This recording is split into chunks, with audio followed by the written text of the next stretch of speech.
Малыш появился в доме, когда Сашка был еще школьником. В то время они проводили вместе почти все свободное время. А вот потом их пути разошлись.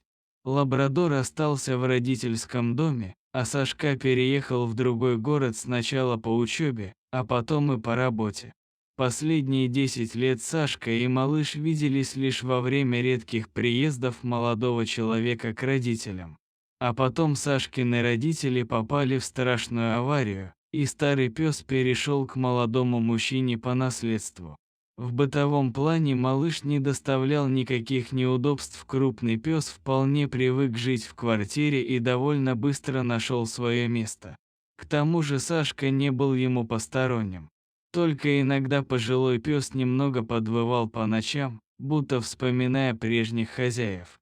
В это время Сашка лишь нежно чесал его за ушком, от воспоминаний ему хотелось выть не меньше, чем собаке.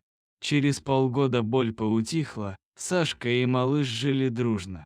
Пес привык к ласке, поэтому каждое утро и вечер хвостиком ходил за хозяином, мол, ты и так на весь день уходишь, удели мне немного внимания. И Сашка никогда в этом не отказывал, но только не в это утро. Сашка проснулся и сразу понял, что опаздывает на важную деловую встречу. Будильник отчего-то не прозвенел, так что его роль выполнил малыш, недовольный тем, что его не отвели на утренний выгул в привычное время. Сашка чуть ли не бегом вывел малыша на улицу, наскоро умылся и тут же направился к двери. Малыш по привычке пошел за ним, ткнулся носом в руку и нарывался на ругань. «Фу, не до тебя, только мешаешься под ногами, пошел отсюда!» Буркнул Сашка, и малыш покорно поплелся к своей лежанке, немного обиженно глядя на хозяина. Встреча прошла замечательно, и начальник даже намекнул Сашке, что через пару месяцев его ждет повышение. Но при этом у молодого человека было тяжко на сердце. Вот я тут сижу, принимаю поздравления от коллег.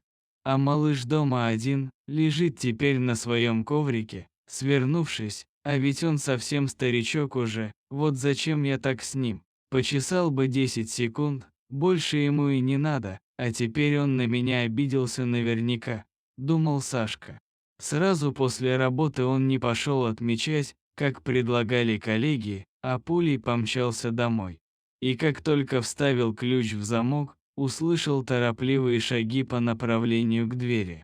Малыш, конечно, давно забыл об утреннем происшествии и просто был рад видеть своего человека.